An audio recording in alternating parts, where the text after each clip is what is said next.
বেলাল রাদিয়াল্লাহু আনহুকে উমাইয়া কঠিন থেকে কঠিন নির্যাতন শুরু করলেন, চাবুকের আঘাত করা শুরু করলেন। বেলাল রাদিয়াল্লাহু আনহুকে এমন আঘাত করলেন, বেলাল রাদিয়াল্লাহু আনহুকে বড় বড় কাফেররা পিটানো শুরু করলেন। পিটাইতে পিটাইতে বেলাল রাদিয়াল্লাহু আনহুর পিঠে বেলাল রাদিয়াল্লাহু আনহুর পিঠ থেকে ঝরঝর করে রক্ত পড়া শুরু হয়ে গেল। মুসলমান ভাইরা আমার, ভালো করে দিল দিয়ে বুঝবেন, এখানে রব্বুল আলামিন বলেছে যারা ঈমান এনেছে। আমরা কি ঈমান এনেছি না ঈমানটা পাইছি? আসলে আমরা ঈমান আনি নাই, আমরা সূত্র ধরে, আমাদের বাপদাদা মুসলিম, এই সূত্র ধরে আমরাও মুসলিম, আমরা ঈমান পাইছি। এই পাওয়া ঈমানের প্রতি আমাদের যত্ন নাই, আমাদের গুরুত্ব নাই, আমাদের কোনো ভ্রুক্ষেপ নাই। এই ঈমানটা যদি নষ্ট হয়ে যায় আমাদের কোনো দুঃখ হয় না, কোনো কষ্ট হয় না। হয় কি হয় না? দুঃখ কষ্ট হয়? এক জাররা পরিমাণও মনে হয় দুঃখ কষ্ট হয় না। মুসলমান ভাইরা আমার, ভালো করে দিল দিয়ে বুঝবেন, ঈমান এনেছিল মেহনত করে, কষ্ট করে ঈমান এনেছিল হযরতে বেলাল রাদিয়াল্লাহু আনহু, নবীজির সাহাবী। হযরতে বেলাল রাদিয়াল্লাহু আনহু কষ্ট করে ঈমান এনেছিল। বেলাল রাদিয়াল্লাহু আনহু যখন নবীজির হাতে হাত দিয়ে ঈমান নিয়ে এসেছে, নবীজির হাতে হাত দিয়ে ঈমান নিয়ে আসার পরে বেলাল রাদিয়াল্লাহু আনহু একজন হাবশী, একজন গোলাম ছিলেন, উমাইয়া নামক একজন মহিলার গোলাম ছিলেন। এই উমাইয়া মক্কার মধ্যে সবচাইতে বড় কাট্টা কাফের ছিল, কাফের মহিলা ছিল। এই উমাইয়া যখন বুঝতে পারছেন বেলাল বিশ্বনবী সাল্লাল্লাহু আলাইহি সাল্লামের দরবারে আসা যাওয়া করে, নিশ্চয় বেলাল কি এনেছে? ঈমান এনেছে। উমাইয়া যখন বুঝতে পারল, মুসলমান ভাইরা আমার, ভালো করে দিল দিয়ে বুঝবেন, বেলাল রাদিয়াল্লাহু আনহু যখন ঈমান নিয়ে আসলো, বেলাল রাদিয়াল্লাহু আনহুর মুনিব উমাইয়া বুঝতে পারল যে বেলাল ঈমান এনেছে, মুহাম্মদের হাতে হাত দিয়ে ঈমান এনেছে। কারণ কাফের মুশরিক বেদিনরা এরা কখনোই পছন্দ করত না ঈমানদারদেরকে, এরা কখনোই ঈমানদারদেরকে ভালোবাসত না। বেলাল রাদিয়াল্লাহু আনহুকে বললেন, হে বেলাল, তুমি ঈমান ছাড়ো, না হলে তোমাকে কঠিন থেকে কঠিন শাস্তি দেওয়া হবে, কঠিন থেকে কঠিন কষ্ট দেওয়া হবে। মুসলমান ভাইরা আমার, ভালো করে দিল দিয়ে বুঝবেন, বেলাল রাদিয়াল্লাহু আনহু উমাইয়াকে বললেন, আমি বেলাল বড় কষ্ট করে, বড় মুজাহাদা করে ঈমান এনেছি, আমি বেলাল ঈমান ছাড়তে রাজি নাই। বেলাল রাদিয়াল্লাহু আনহুকে উমাইয়া কঠিন থেকে কঠিন নির্যাতন শুরু করলেন, চাবুকের আঘাত করা শুরু করলেন। বেলাল রাদিয়াল্লাহু আনহুকে এমন আঘাত করলেন, বেলাল রাদিয়াল্লাহু আনহুকে বড় বড় কাফেররা পিটানো শুরু করলেন। পিটাইতে পিটাইতে বেলাল রাদিয়াল্লাহু আনহুর পিঠে বেলাল রাদিয়াল্লাহু আনহুর পিঠ থেকে ঝরঝর করে রক্ত পড়া শুরু হয়ে গেল। একজন পিটাইতে পিটাইতে যখন হাঁপায়া যায়, আর একজন কাফের বেলাল রাদিয়াল্লাহু আনহুর শরীরে আঘাত করা শুরু করে, আর একজন হাঁপায়া যায়, আর একজন বেলাল রাদিয়াল্লাহু আনহুর শরীরে আঘাত শুরু করে। এইরকম করতে করতে মক্কার বড় বড় কাফেররা বেলাল রাদিয়াল্লাহু আনহুর শরীরে আঘাত করে আর বলে, হে বেলাল, তুমি ঈমান ছাড়ো, না হলে তোমাকে আরো কঠিন থেকে কঠিন শাস্তি দেওয়া হবে। মুসলমান ভাইরা আমার, ভালো করে দিল দিয়ে বুঝবেন, ঈমান আনার কারণে বেলাল রাদিয়াল্লাহু আনহু কেমন নির্যাতন সহ্য করেছেন। ঈমান আনার কারণে বেলাল রাদিয়াল্লাহু আনহু কেমন কষ্ট সহ্য করেছে। মরুভূমির উত্তপ্ত বালুর মধ্যে সূর্যের তাপের মধ্যে বেলাল রাদিয়াল্লাহু আনহুর শরীরকে উলঙ্গ করে শরীর থেকে সমস্ত কাপড়গুলো খুলে মরুভূমির উত্তপ্ত বালুর উপরে বেলাল রাদিয়াল্লাহু আনহুকে টানা হিচড়া করা হতো। বেলাল রাদিয়াল্লাহু আনহুর শরীরের চামড়াগুলো বালুর সঙ্গে আটকায় যেত, রক্ত রঞ্জিত হয়ে যেত। বেলাল রাদিয়াল্লাহু আনহুকে যখন বললেন, হে বেলাল, তুমি যদি ঈমান ছাড়ো তাহলে তোমাকে এই কষ্ট থেকে মুক্তি দেওয়া হবে। বেলাল রাদিয়াল্লাহু আনহু বলেন, আমাকে যদি কেটে কেটে টুকরা টুকরা করা হয়, আমাকে যদি কেটে কেটে ছিন্ন বিচ্ছিন্ন করা হয়, এরপরেও আমি বেলাল ঈমান ছাড়তে রাজি নাই। বেলাল রাদিয়াল্লাহু আনহুকে মরুভূমির উত্তপ্ত বালুর উপরে বুকের উপরে পাথর চাপা দিয়ে রাখা হয়তো। তার জবান দিয়ে আঘাত আঘাত আঘাত শব্দ বের হইতো। মুসলমান ইমানদার, ভালো করে দিল দিয়ে বুঝবেন, বেলাল রাদিয়াল্লাহু আনহু এত কষ্ট সহ্য করার পরেও ঈমান ছাড়তে রাজি হয় নাই। ঈমানের এত দাম, ঈমানের এত মূল্য, ঈমানের এত পাওয়ার। হযরত বেলাল রাদিয়াল্লাহু আনহু ঈমানের কারণে বেলাল রাদিয়াল্লাহু আনহুকে রব্বুল আলামিন এত বড় মর্যাদা দান করে দিয়েছেন রে যুবক, এত বড় মর্যাদা দান করে দিয়েছেন। বেলাল রাদিয়াল্লাহু আনহুকে রব্বুল আলামিন মসজিদে নববীর মুয়াজ্জিন বানিয়ে দিয়েছেন। সুবহানাল্লাহ। হযরত বেলাল রাদিয়াল্লাহু আনহু ঈমান নিয়ে আসার কারণে রব্বুল আলামিন এত বড় মর্যাদা দান করে দিয়েছেন। একদিন বিশ্বনবী সাল্লাল্লাহু আলাইহি ওয়াসাল্লাম জান্নাতের মধ্যে জান্নাতকে পরিদর্শন করার জন্য বিশ্বনবী সাল্লাল্লাহু আলাইহি ওয়াসাল্লাম জান্নাতের মধ্যে ভ্রমণ করতেছেন, জান্নাতের মধ্যে ঘুরে বেড়াইতেছেন, জান্নাতকে দেখতেছেন। এই জান্নাতের মধ্যে বিশ্বনবী সাল্লাল্লাহু আলাইহি ওয়াসাল্লাম খেয়াল করে দেখেন হযরতে বেলাল রাদিয়াল্লাহু আনহুর পায়ের জুতার আওয়াজ পাওয়া যায়। সুবহানাল্লাহ। হযরতে বেলাল রাদিয়াল্লাহু আনহুর পায়ের জুতার আওয়াজ পাওয়া যায়। বিশ্বনবী সাল্লাল্লাহু আলাইহি ওয়াসাল্লাম নামাজ আদায় শেষে বেলাল রাদিয়াল্লাহু আনহুকে ডাক দিয়ে বললেন, হে বেলাল, বেলাল রে বেলাল, তুমি কি আমল করো রে বেলাল? আজকে আমি নবী স্বপ্নের মাধ্যমে দেখলাম তুমি বেলাল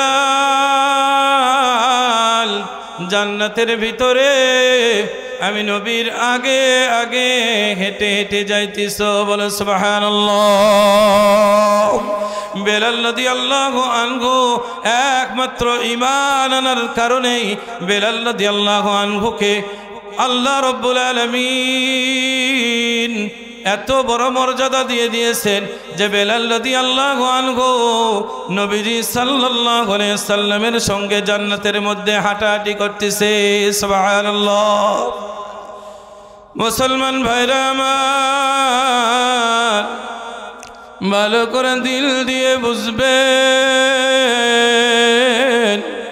ইমানের বদৌলতে রব্বুল আলামিন জান্নাত দান করে দিবেন। ইমান যারা নিয়ে আসছে তাদেরকে আল্লাহ রব্বুল আলামিন জান্নাত দান করে দিবেন। আজকে আমরা ইমান আনতে পারি নাই, এই জন্য ইমানের প্রতি আমাদের কদর নাই, ইমানের প্রতি আমাদের মায়া মহাব্বত নাই, ইমানের প্রতি আমাদের ভালোবাসা নাই। আমাদের দিল থেকে ইমান সঙ্গে সঙ্গে ইমান নষ্ট হয়ে যাইতেছে, ইমান শেষ হয়ে যাইতেছে, এই দিকে আমাদের কোনো গুরুত্ব নাই। মুসলমান ভাইরা আমার, ভালো করে দিল দিয়ে বুঝবেন, ইমান এনেছিল হযরতে খাব্বাব রাদিয়াল্লাহু আনহু। হযরতে খাব্বাব রাদিয়াল্লাহু আনহু যখন ইমান এনেছিল, নবীজির হাতে হাত দিয়ে ইমান আনার পরে হযরতে খাব্বাব রাদিয়াল্লাহু আনহু একজনের গোলাম ছিলেন। যখন হযরতে খাব্বাব রাদিয়াল্লাহু আনহু ইমান নিয়ে আসলেন, ইমান নিয়ে আসার পরে হযরতে খাব্বাব রাদিয়াল্লাহু আনহুর উপরে অত্যাচার শুরু হয়ে গেল, নির্যাতন শুরু হয়ে গেল। হযরতে খাব্বাব রাদিয়াল্লাহু আনহুকে এতই নির্যাতন করলো, কাফেররা নির্যাতন করতে করতে হযরতে খাব্বাব রাদিয়াল্লাহু আনহুকে উত্তপ্ত কয়লার উপরে শোয়া রেখে হযরতে খাব্বাব রাদিয়াল্লাহু আনহুকে টানা হিচড়া করা হতো। হযরতে খাব্বাব রাদিয়াল্লাহু আনহুকে যখন জ্বলন্ত কয়লার উপরে শোয়া রেখে টানা হিচড়া করা হতো, রে মুসলমান, খাব্বাব রাদিয়াল্লাহু আনহুর কোমর থেকে গোশতগুলো খসে খসে করত। হযরতে খাব্বাব রাদিয়াল্লাহু আনহুর কোমর থেকে চর্বিগুলো গলে গলে কয়লার আগুনের সঙ্গে মিশে যেত। হযরতে খাব্বাব রাদিয়াল্লাহু আনহুর কোমর থেকে চর্বিগুলো খসে খসে পড়ে কয়লার আগুন নিভে যেত। খাব্বাব রাদিয়াল্লাহু আনহুকে বলা হলো, খাব্বাব, তুমি যদি ঈমান না ছাড়ো, তোমাকে এর চাইতেও বড় কঠিন শাস্তি দেওয়া হবে, এর চাইতেও মারাত্মক শাস্তি দেওয়া হবে।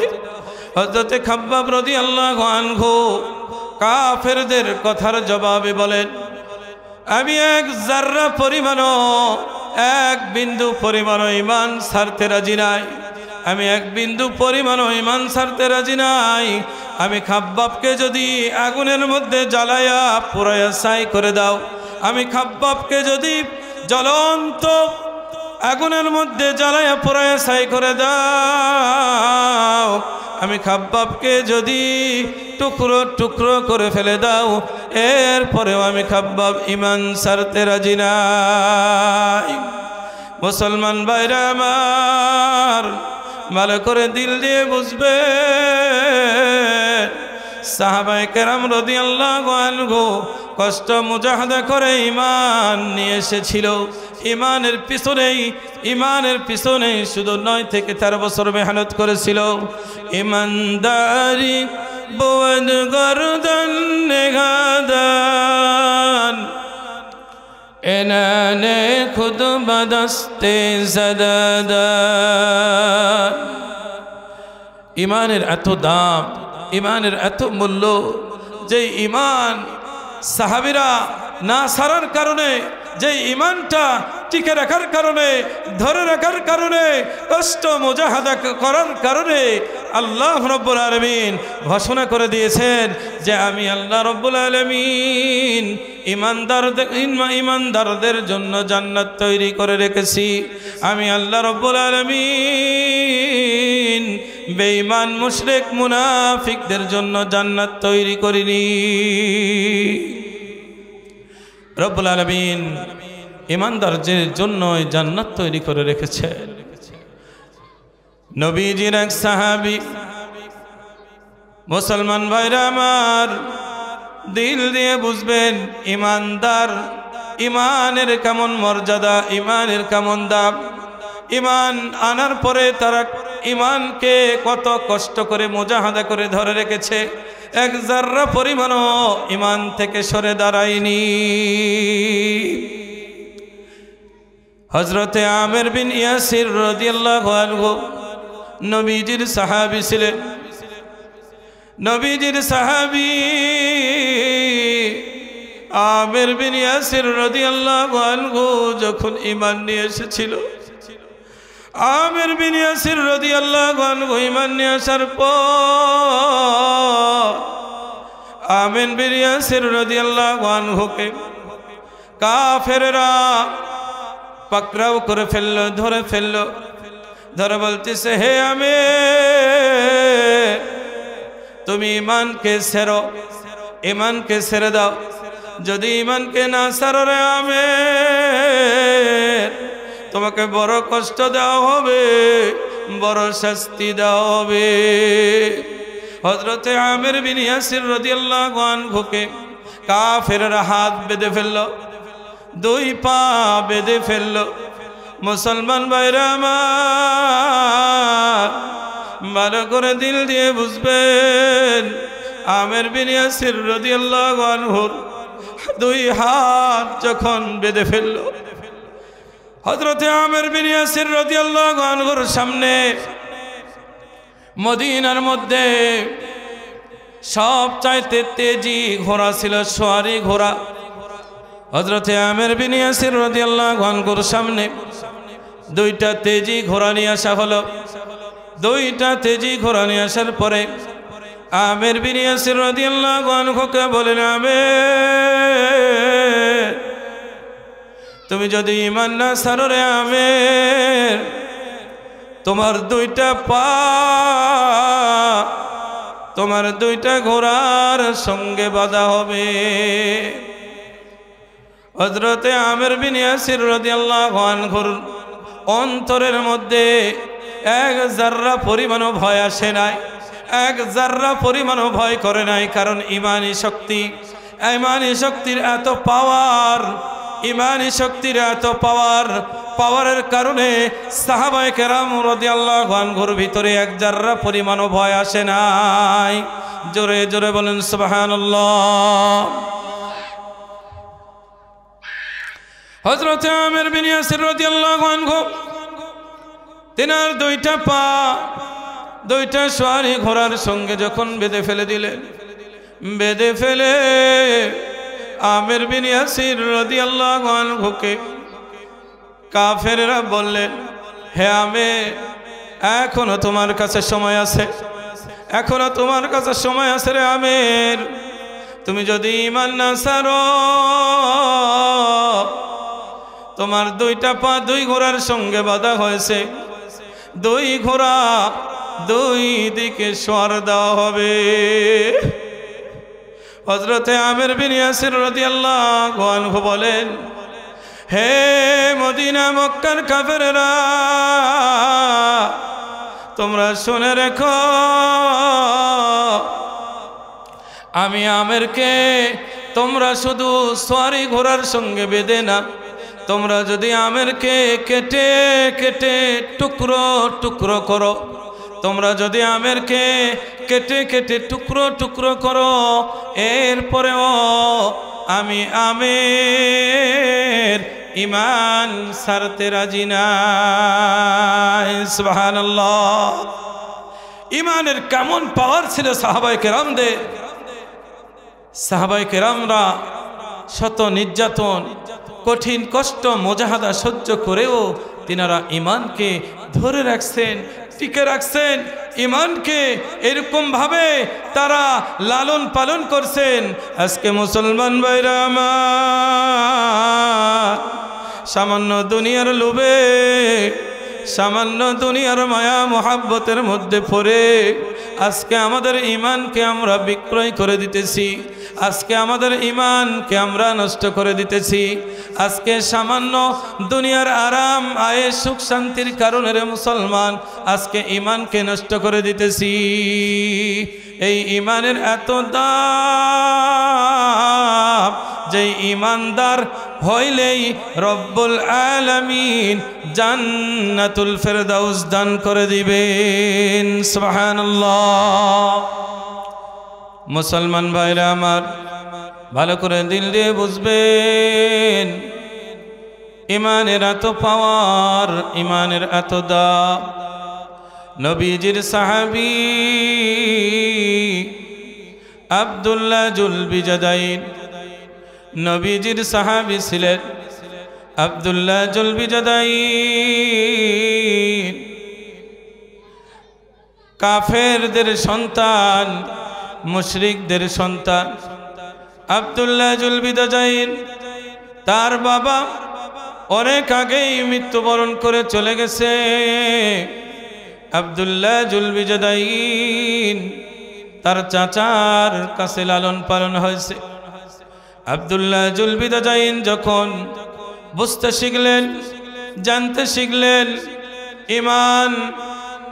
ইমান নিয়ে আসলেন বিশ্বনবী সাল্লাল্লাহু আলাইহি সাল্লামের হাতে হাত দিয়ে। আব্দুল্লাহ জুলবিজাদাইন যখন নবীজির দরবারে আসা যাওয়া করতেন, আব্দুল্লাহ জুলবিজাদাইনের ঘরের মধ্যে যখন আব্দুল্লাহ জুলবিজাদাইন মুহাম্মদের কালিমার উপরে আমল করতেন, হঠাৎ করে একদিন আব্দুল্লাহ জুলবিজাদাইনের আত্মীয় স্বজন, আব্দুল্লাহ জুলবিজাদাইনের চাচা জানতে পারলেন যে হয় আব্দুল্লাহ ঈমান নিয়ে এসেছে। আব্দুল্লাহ মুহাম্মদের কাছে আসা যাওয়া করে। আব্দুল্লাহ জুলবিজাদাইনের চাচা যখন জেনে গেলেন যে আমার ভাতিজা আব্দুল্লাহ জুলবিজাদাইন ঈমান নিয়ে এসেছে, মুসলমান ঈমানদার, ভালো করে দিল দিয়ে বুঝবেন, ইমানের কত পাওয়ার, ইমানের কত দাম। আব্দুল্লাহ জুলবিজাদাইন যখন ঈমান নিয়ে আসলো, তার চাচা জানতে পারলো আব্দুল্লাহ জুলবিজাদাইন মুহাম্মদের কাছে ঈমান নিয়ে আসছে। আব্দুল্লাহ জুলবিজাদাইনের চাচা আব্দুল্লাহ জুলবিজাদাইনকে বলে, আব্দুল্লাহ তুমি কি ঈমান নিয়ে এসেছ?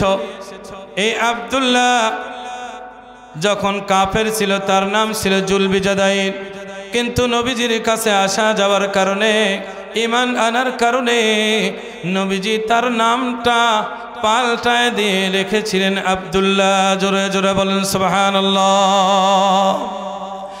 এই জুলবিজাদাইন ঈমান নিয়ে আসার কারণে তার চাচা তাকে বললেন, হ্যাঁ জুলবিজাদাইন, তুমি যখন মুহাম্মদের উপরে ঈমান এনেছ, আমরা জানতে পেরেছি, বুঝতে পেরেছি তুমি আজকে ঈমানকে ছেড়ে দাও, তুমি মুহাম্মদের ধর্মকে ছেড়ে দাও, ঈমানকে ছেড়ে দাও, তাহলে তুমি এই বাড়ির মধ্যে থাকতে পারবা। আর যদি ঈমানকে না ছেড়ে দাও, তাহলে তোমার এই বাড়ির মধ্যে কোনো জায়গা নাই। আব্দুল্লাহ জুলবিজাদাইন বলে, আমি মুহাম্মদের রাসূলুল্লাহ সাল্লাল্লাহু আলাইহি সাল্লামের ঈমানকে ছাড়তে আমি আব্দুল্লাহ রাজি নাই। আব্দুল্লাহ জুলবিজাদাইনের চাচা আব্দুল্লাহ জুলবিজাদাইনকে বললেন, হে আব্দুল্লাহ জুলবিজাদাইন, তুমি যদি ঈমান না ছাড়ো রে, তুমি আমাদের ঘর থেকে বাহির হয়ে যাও। আব্দুল্লাহ জুলবিজাদাইন বললেন, আমি ঘর থেকে বাহির হইতে রাজি আছি, কিন্তু ঈমান ছাড়তে রাজি নাই। আব্দুল্লাহ জুলবিজাদাইনকে তার চাচা বললেন, তুমি আমাদের পরিধানকৃত যেই কাপড়গুলো পরে আছো, এই কাপড়গুলো খুলে উলঙ্গ হয়ে তুমি আমাদের ঘর থেকে বাহির হয়ে যাও, কারণ আমাদের পরিধানকৃত কাপড়গুলো আমাদেরকে দিয়ে যাও, আমরা তোমাকে এক টুকরা কাপড়ও দিব না। আব্দুল্লাহ জুলবিজাদাইন তার চাচাকে বলে দিলেন, চাচা আমি এই ঈমানের জন্য দুনিয়ার মধ্যে বেইজ্জতি হতে রাজি আছি চাচা, কিন্তু কাল কিয়ামতে হাসরের ময়দানে রব্বুল আলামিনের কাছে আমি আব্দুল্লাহ বেইজ্জতি হতে রাজি নাই। আব্দুল্লাহ জুলবিজাদাইনের চাচা একটা কৌশল করেছিল যে আমি আব্দুল্লাহ জুলবিজাদাইনকে যদি বলি তুমি কাপড় খুলে উলঙ্গ হয়ে বের হয়ে যাও, হয়তো ইজ্জতের ভয়ে আব্দুল্লাহ জুলবিজাদাইন আর যাবে না, কারণ আব্দুল্লাহ জুলবিজাদাইন হয়তো ঈমানকে ছেড়ে দিবে।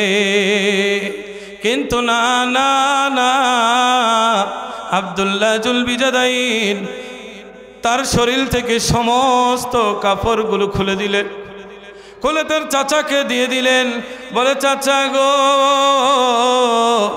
ইজ্জতি হতে রাজি আছি, কিন্তু মুহাম্মদের ঈমান ছাড়তে রাজি নাই। আব্দুল্লাহ জুলবিজাদাইন যখন উলঙ্গ হয়ে তার ঘর থেকে বেইজ্জতি হয়ে বের হয়ে আসতেছে, আব্দুল্লাহ জুলবিজাদাইনের মা ঘর থেকে ঘটনাগুলো দেখতেছে, শুনতেছে। হাজার হলেও মা সন্তানের প্রতি মায়ের অনেকটা দয়া মায়া থাকে কি থাকে না? সন্তানের প্রতি কিন্তু মায়ের অনেক দয়া, অনেক ভালোবাসা। কারণ সন্তানের যদি কিছু হয়, এই দুনিয়া পৃথিবীর মধ্যে সন্তানের যদি কোনো কিছু হয়ে যায়, সবার আগে কেউ খবর পায় না, কিন্তু মা খবর পায়। পায় কি পায় না? পায় কি পায় না? শীতের রাত্রিতে মা শীতের মধ্যে কাঁপে সন্তানকে সুন্দর করে মোড়ায় ঢাকে পেঁচায় রাখে।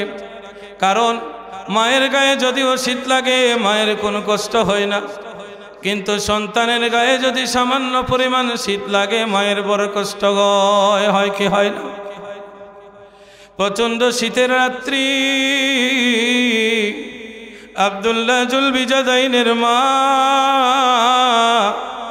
আব্দুল্লাহ জুলবিজাদাইনকে ডাক দিয়ে বলে, বাবারে ধরো, আমার কাছে একখানা চাদর আছে, এই চাদরটা তুমি দ্বিখণ্ডিত করে দুই টুকরা করে, এক টুকরা তুমি পরিধান করে তোমার লজ্জাস্থানটা ঢাকো, আর এক টুকরা চাদর তুমি গায়ের মধ্যে পেঁচায় দাও। মুসলমান ভাইরা আমার, ভালো করে দিল দিয়ে বুঝবেন, আব্দুল্লাহ জুলবিজাদাইন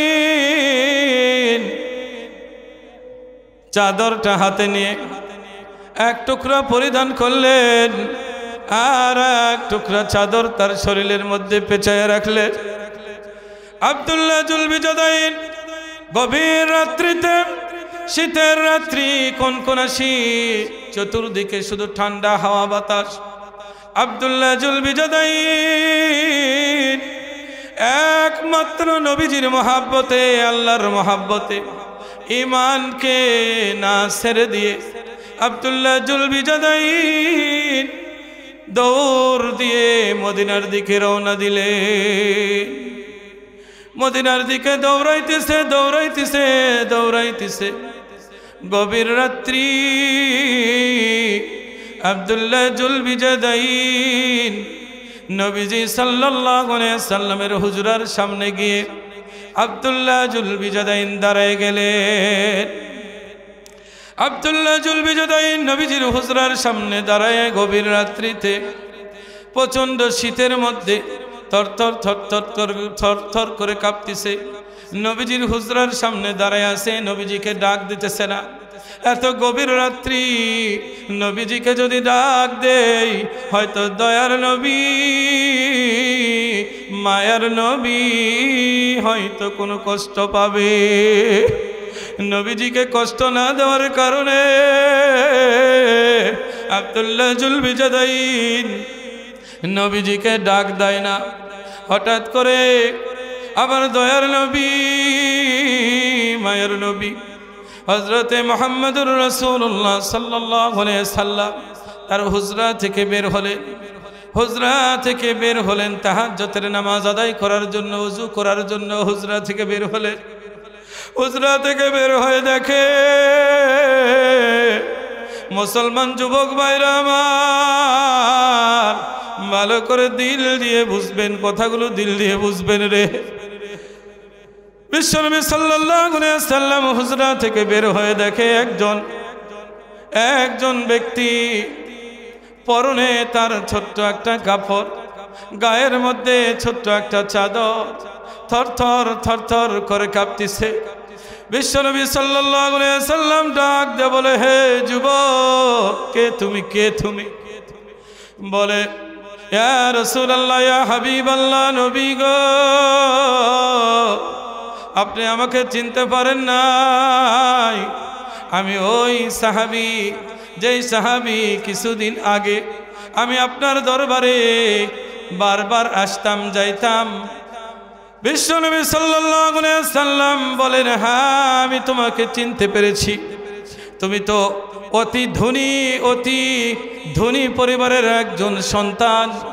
তুমি প্রত্যেক দিন এক একটা পোশাক পরিধান করে আমার কাছে আসতে। আব্দুল্লাহ বিজাদাইন রে, আজকে কেন তোমার এই অবস্থা? কি কারণে তোমার এই অবস্থা হলো রে আব্দুল্লাহ? মুসলমান ভাইরা আমার, ভালো করে দিল দিয়ে বুঝবেন। যুবক আব্দুল্লাহ জুলবিজাদাইন কান্দে আর নবীজিকে বলে, ইয়া রাসূলুল্লাহ, হাবিবাল্লাহ, নবী গো, আমি ঈমান নিয়ে এসেছি। আমার চাচা টের পেয়ে গেছে, জেনে গেছে। জানার কারণে আমি আব্দুল্লাহ জুলবিজাদাইনকে বেইজ্জতি করে এক টুকরা উলঙ্গ করে আমাকে ঘর থেকে বাহির করে দিয়েছে। আমার মা এক টুকরা কাপড় ইজ্জত ঢাকার জন্য এক টুকরা কাপড় আমি আব্দুল্লাহ জুলবিজাদাইনকে দিয়েছে। নবীজির দুই চোখ বেয়ে টপ টপ টপ টপ করে পানি পড়তিছে, টপ টপ করে পানি পড়তিছে। আব্দুল্লাহ জুলবিজাদাইন প্রচন্ড শীতের কারণে থরথর থরথর করে কাঁপতিছে।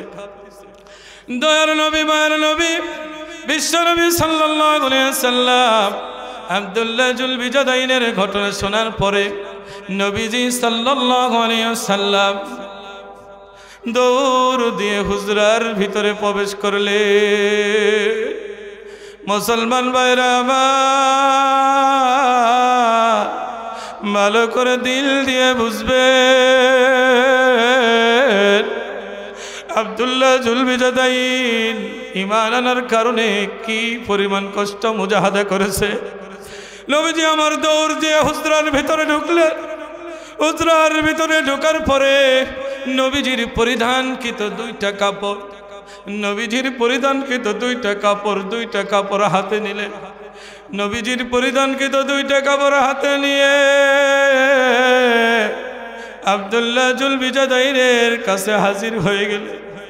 নবীজি চোখ দিয়ে টপ টপ করে পানি পড়তেছে আর বলতেছে, হে আব্দুল্লাহ জুলবিজাদাইন, ধরো রে, আমি নবীর গায়ের পোশাক আমি তোমাকে দিয়ে দিলাম। সুবহানাল্লাহ। আব্দুল্লাহ জুলবিজাদাইনকে নবীজি সাল্লাল্লাহু আলাইহি ওয়াসাল্লামের পোশাক দিয়ে দিলেন। আব্দুল্লাহ জুলবিজাদাইন এরপরেও কান্না থামাইলা। আব্দুল্লাহ জুলবিজাদাইনের দুই চোখ দিয়ে টপ টপ করে পানি পড়তেছে।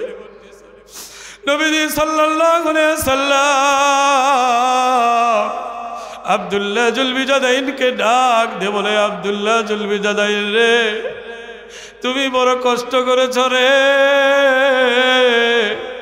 ঈমানের কারণে বড় কষ্ট করেছ। তুমি বলো, আমি নবীর কাছে তুমি বলো রে আব্দুল্লাহ জুলবিজাদাইন, তোমার মনের কি আশা আকাঙ্ক্ষা, তুমি কি চাও, আমি নবীর কাছে তুমি আজকে বলো রে। আব্দুল্লাহ জুলবিজাদাইনের চোখ দিয়ে টপ টপ করে পানি পড়ে আর বলে, ইয়া রাসূলুল্লাহ, ইয়া হাবিবাল্লাহ, নবী গো, আমি আব্দুল্লাহ জুলবিজাদাইন এই দুনিয়াতে ইজ্জত সম্মানের আশা করি না রে। আমি এই দুনিয়ার লোভ লালসা করি না। আমি এই দুনিয়ার আরাম আয়েশের চিন্তা চেতনা করি না। আমি আব্দুল্লাহ জুলবিজাদাইনের মনের মধ্যে একটাই বড় আশা, একটাই বড় আকাঙ্ক্ষা। আমি আব্দুল্লাহ জুলবিজাদাইন যেন আল্লাহ রাব্বুল আলামিন আমাকে যেন শাহাদাতের মৃত্যু দান করে দেয়। জোরে জোরে বলো সুবহানাল্লাহ। কারণ ইয়া রাসূলুল্লাহ, ইয়া হাবিবাল্লাহ, নবী গো, আমি শুনেছি যেই ব্যক্তি শাহাদাতের মৃত্যুবরণ করবে রব্বুল আলামিন ওই ব্যক্তিকে কাল কিয়ামতের ময়দানে, হাসরের ময়দানে, কঠিন বিচারের দিন, যেদিন আল্লাহ রব্বুল আলামিন কাগার নাম ধারণ করবে, সেই দিন যারা শাহাদাতের মৃত্যুবরণ করবে তাদেরকে বিনা হিসাবে, কোনো হিসাব নিকাশ ছাড়াই রব্বুল আলামিন জান্নাতে দাখিল করে দিবেন। সুবহানাল্লাহ। আমি আব্দুল্লাহ জুলবিজাদাইনের মনে একটাই বড় আশা, একটাই বড় আকাঙ্ক্ষা, আমি শাহাদাতের মৃত্যু চাই। নবীজি সাল্লাল্লাহু আলাইহি ওয়াসাল্লাম চোখের পানি ফেলে রব্বুল আলামিনের দরবারে দোয়া করলেন, আল্লাহ, ও দয়ার আল্লাহ, দয়ার মাওলা, আমার আব্দুল্লাহ ঈমানের কারণে ঘর থেকে বেইজ্জতি হয়ে বের হয়েছে। আমার আব্দুল্লাহকে তুমি ইজ্জত দান করে দিও। আমার আব্দুল্লাহকে তুমি শাহাদাতের মৃত্যু দান করে দিও। রব্বুল আলামিন নবীজি সাল্লাল্লাহু আলাইহি সাল্লামের দোয়াকে কবুল করেছিলেন। কবুল করেছিলেন কি কারণে? আব্দুল্লাহ জুলবিজাদাইনের ঈমানের কারণে। সুবহানাল্লাহ, সুবহানাল্লাহ। আজকে আব্দুল্লাহ জুলবিজাদাইন তেনার একটাই আকাঙ্ক্ষা ছিল, আশা ছিল যে আমার যেন শাহাদাতের মৃত্যুবরণ হয়। সুবহানাল্লাহ। রব্বুল আলামিন আব্দুল্লাহ জুলবিজাদাইনের দোয়াকে কবুল করেছিলেন। আব্দুল্লাহ জুলবিজাদাইন একদিন খন্দকের যুদ্ধে নবীজি সাল্লাল্লাহু আলাইহি সাল্লামের সঙ্গে খন্দকের যুদ্ধে রওনা দিলেন। খন্দকের যুদ্ধে যখন রওনা দিলেন, খন্দকের যুদ্ধ শেষ হয়ে যাওয়ার পরে খন্দকের যুদ্ধ থেকে বিশ্বনবী সাল্লাল্লাহু আলাইহি সাল্লাম বলেন, যারা আল্লাহ রাস্তায় জিহাদের জন্য বের হয়ে যায়, জিহাদের জন্য যারা বের হয়ে যায়, রাস্তার মধ্যে যদি মরণ হয়, মৃত্যু হয়, আল্লাহ রাব্বুল আলামিন তাদেরকে শাহাদাতের মৃত্যু দান করে দিবেন। সুবহানাল্লাহ। জিহাদ শেষে যখন ফিরে আসার সময় রাস্তার মধ্যে যদি মৃত্যু হয়, ফিরে আসার সময়ও যদি মৃত্যু হয়ে যায়, রব্বুল আলামিন তাকেও শাহাদাতের মর্যাদা দান করে দিবেন। সুবহানাল্লাহ। আব্দুল্লাহ সংক্ষেপে বলতেছি মুসলমান ভাইরা আমার, ভালো করে দিল দিয়ে বুঝবেন। আব্দুল্লাহ জুলবিজাদাইন যখন খন্দকের যুদ্ধ থেকে ফিরে আসতেছেন, ফিরে আসার সময় আব্দুল্লাহ জুলবিজাদাইন হঠাৎ করে অসুস্থ হয়ে পড়লেন। অসুস্থ হওয়ার পরে আব্দুল্লাহ জুলবিজাদাইন খন্দকের যুদ্ধ থেকে ফিরে আসার আগেই রাস্তার মধ্যেই মৃত্যুবরণ করলেন। বলেন সুবহানাল্লাহ। বিশ্বনবী সাল্লাল্লাহু আলাইহি সাল্লামের দুই চোখ দিয়ে টপ টপ করে পানি পড়ে। পানি পড়ে আল্লাহর কাছে দোয়া করে, আল্লাহ তুমি আমার দোয়াকে কবুল করেছ, আব্দুল্লাহ জুলবিজাদাইনকে শাহাদাতের মৃত্যু দিয়ে দিয়েছ। আব্দুল্লাহ জুলবিজাদাইন মৃত্যুবরণ করার পরে নবীজি সাল্লাল্লাহু আলাইহি সাল্লাম আব্দুল্লাহ জুলবিজাদাইনকে নিজ হাতে ধোয়ালেন, নিজ হাতে কাফন পরালেন। আব্দুল্লাহ জুলবিজাদাইনের জানাজায় নবীজি সাল্লাল্লাহু আলাইহি সাল্লাম, বিশ্বনবী সাল্লাল্লাহু আলাইহি সাল্লাম আব্দুল্লাহ জুলবিজাদাইনের জানাজা নিজেই পড়ায় দিলেন। বলেন সুবহানাল্লাহ। যে সাহাবীর জানাজা নবীজি নিজেই পড়ছেন, এই সাহাবী কি সৌভাগ্যবান না সৌভাগ্যবান না বলে? অবশ্যই সৌভাগ্যবান, বড় সৌভাগ্যবান, অতি সৌভাগ্যবান। আব্দুল্লাহ জুলবিজাদাইনের জানাজা শেষ করার পরে আব্দুল্লাহ জুলবিজাদাইনকে দাফন করার জন্য কবরের দিকে নিয়ে যাওয়া হচ্ছে। কবরের দিকে যখন নিয়ে যাওয়া হলো, কবরের কাছে নিয়ে যাওয়া হলো, কবরের কাছে নিয়ে যাওয়ার পরে আব্দুল্লাহ জুলবিজাদাইনকে কবরের পাশে নিয়ে যাওয়ার পরে নবীজি সাল্লাল্লাহু আলাইহি ওয়াসাল্লাম সাহাবায়ে কেরামদেরকে ডাক দিয়ে বললেন, হে সাহাবীরা, হে আমার সাহাবীরা, তোমরা দাঁড়াও। আমি নবী নিজেই কবরের মধ্যে নামব, কারণ আমি নবী নিজে হাতে আব্দুল্লাহ জুলবিজাদাইনকে কবরের মধ্যে রাখবো। সুবহানাল্লাহ।